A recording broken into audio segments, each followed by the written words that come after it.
It is very strong if you don't scout it. Like, again, if I didn't scout it, all I'd have is like 4 zealots and like 3 zealots actually and 2 cannons to defend it. That would be really bad. Although you guys might think, what are the odds of scouting it? Because what if they kill your probe early? It's not even that. Basically, you constantly have to send probes out to scout for expansions.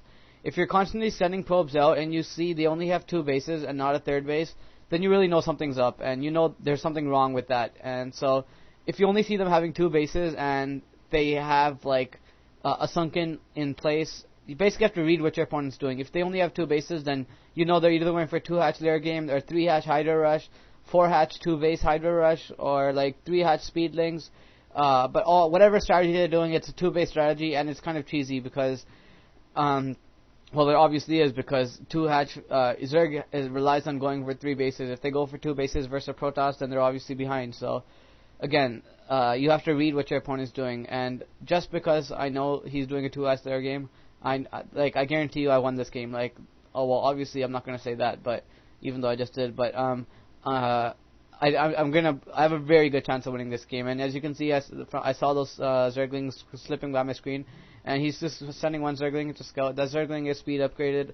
Obviously, he's not a noob. He's going to upgrade his Zerglings with speed, and he's going to have to. He's basically going to do 1 big push, and if that push fails, it's going to be over. And there's a game on, I think it was Troy. It might not be recent anymore because, well, I watched it today, except. Obviously, this video is going to be posted a long time later, but it was on Troy. It was J-Dong versus Best. J-Dong tried a 2-hatch lair game, and it was pretty much exactly the same as what me and this Zerg player are doing right now. And obviously, it was a bit of higher skill level, and you can watch that if you want to see a higher skill level 2-base Lurker Rush versus mass cannons. And here we go. Okay, now he's going to try to break it. And as you can see, he is coming in. Zerglings are all dying because I have too many cannons. He's getting all these lurkers, except they're all going to They're all going to die really fast. And I have an observer out too, so now I don't even need to rely on the cannons.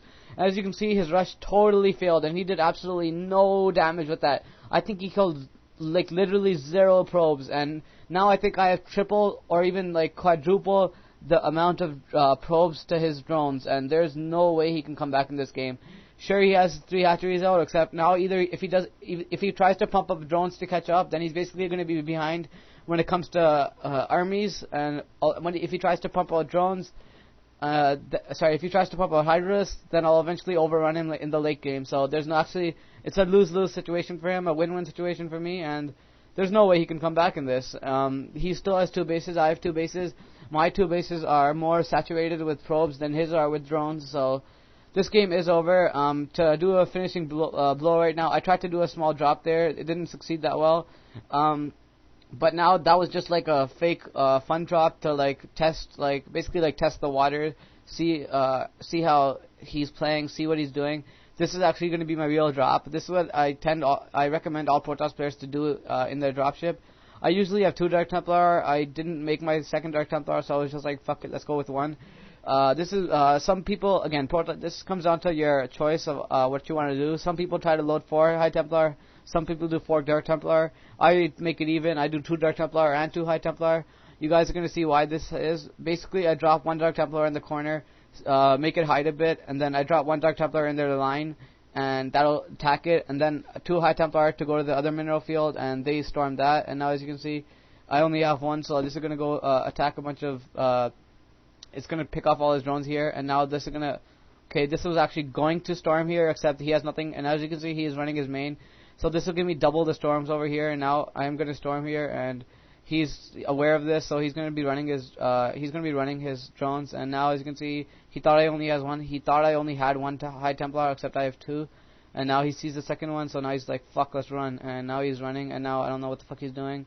And now he thinks I'm out of storm, and this is going to cost him because I'm not out of storm. These 2 Templar killed pretty much every single drone he had, and like a lot of his Hydras. I guarantee you those are some hero Templars. I give them props if they have hands. I don't know what the fuck. Anyways, now as you can see, he has some small lurker contained on me, but guaranteed this is not going to do anything. He has no drones. He has no Hydras. He has only these lurkers, and sure, I'm losing my army. I don't even care though, because there's absolutely no possible way. Even if July Zerg took over right now, I guarantee you I'd beat July Zerg in this situation. I'm too far ahead to throw this away. And yes, I'm not lying when I actually say if any pro gamer took over right now, I'd win, because he has what, 2 or 3 drones, and I have like 30, 40 probes versus like his 5 hydras versus my like 20 zealots. There's no absolute way he can win, and he calls GG, so he does leave. I win. Quick post-game commentary. Again, the best thing for him to do right now was not let me scout that. That was his main mistake for letting me scout it. Secondly, even if I did scout it, I think he should have like changed it up, like cancel that layer, get a 3rd expansion, and like totally fool me, because I played so defensively, and if I like played so defensively, if he just canceled it and got his third hatchery at his expansion, then he would have been really ahead economically. So that's what he could have done. I think that's pretty much it. I have like 10 seconds left in this video, so I'm going to say Starcraft owns, and Starcraft is a really sick game, and just killing off these last 5 seconds. Hope you guys enjoyed this video. Peace out.